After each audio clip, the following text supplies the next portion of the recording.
KatzAbosch is a regional accounting firm located in Baltimore. They have offices all around Baltimore. And today, on Next Generation Leaders, we're going to talk to their CEO, Mark Cissell. Mark has had to not only navigate the waters of a traditional tax audit service for their current customers, he's had to figure out ways to include new business services for a variety of existing and new customers.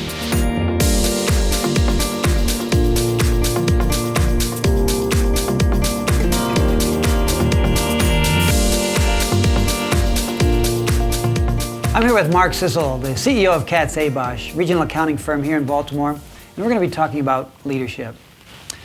Mark, tell me a little bit about KatzAbosch, kind of what the firm does, what separates you from the competition in this area?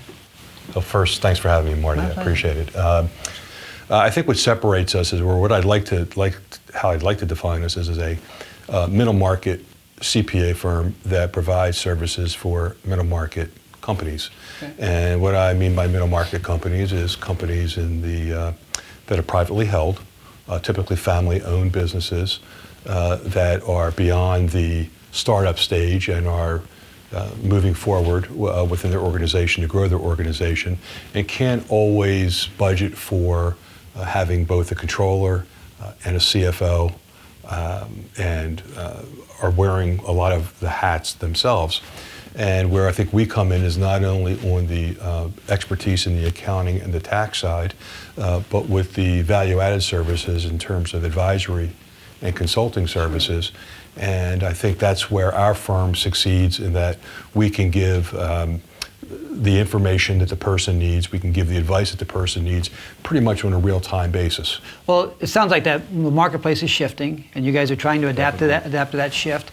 And that kind of brings up the question of leadership. How do you begin to think about, the leaders? You've had to go through one succession plan with founders and to a CEO. How do you think about leadership and the attributes of a leader, and what goes into all that?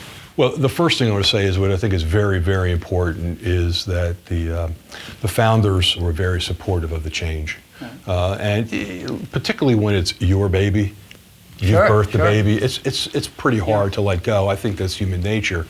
John and Alvin in particular were very, very, very good about that, and very supportive, and continue to be very supportive.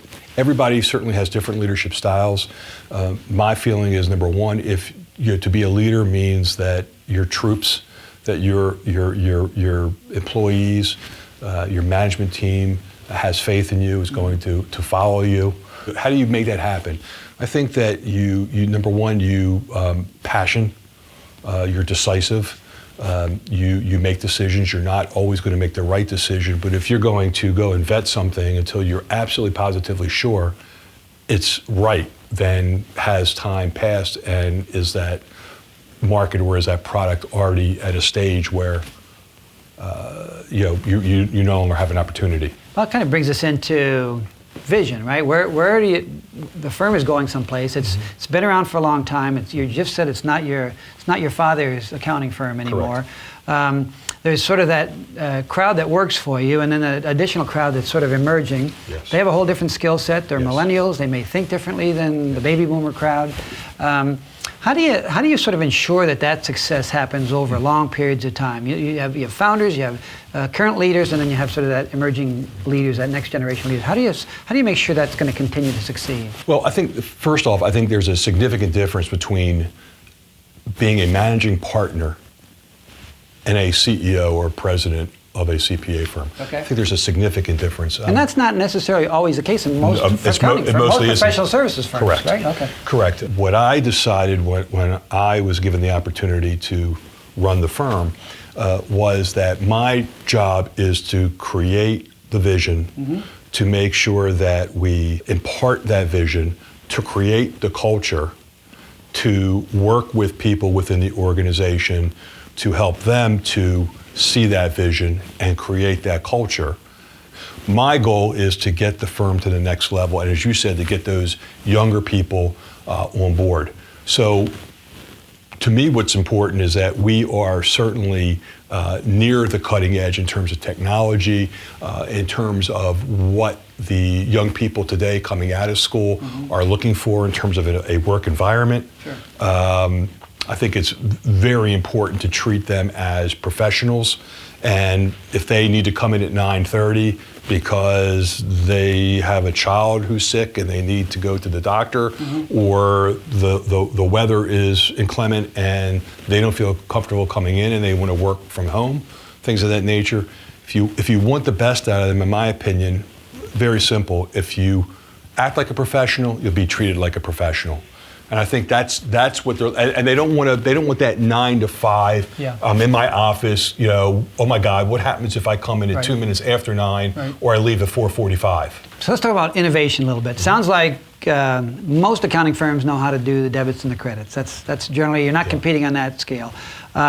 You've innovated around, you mentioned you're having a COO inside the company. I know you've innovated around sort of a business development function. Correct. So talk about a little bit between that link between leadership and innovation, how you look into the future, and how do you tie those two things, leadership and innovation, together? That's a tough one. I think that first and foremost, again, it's very important to listen to the management team that you have, particularly, again, the younger people, as to what they're doing and what they see in the marketplace, what's evolving. We're probably one of the few firms, I think we were an innovator in terms of having a business development person on a full-time basis. We now have 2 business developers on a full-time basis. How did that come about? It came about from listening to people within the firm that were coming up, if you will, through the ranks that I saw as leaders within the firm. What is it that we need? And what we found is accountants are very good closers. Bringing us to the table to see you and say, hey, Marty, in your business, these are the kind of things that we do. Yeah. Wow, you really know your stuff. Where we're not very good is at generating leads. Sure. So that's where that issue came. So we listened. So technology is innovative. You've had to be innovative in that space. You've had to be innovative on sort of how you attract and retain this younger crowd. The operations piece, difficult. The business development piece. There's all sort of. It sounds like listening is a critical part of leadership. I think that what young people also want is, we talked about this earlier, is they want a pathway and they want a vision. They want to see, they want to hear what it is that you're doing and what you're all about and what the plans are for the future. And do I have a part in the plan? Got it. So you're really giving them a dose of culture that you've seen work over the years, and whether you have to change or shift or move that in any way, that culture is a huge part. How does culture fit in? I mean, how would you define the culture at KatzAbosch now, and what are you going to have over the next 10 years to be successful? I think it's really as simple as what we said earlier, is that treat people like professionals. It's like anything in life. You want to be treated, you want people to treat you the way you want to be treated.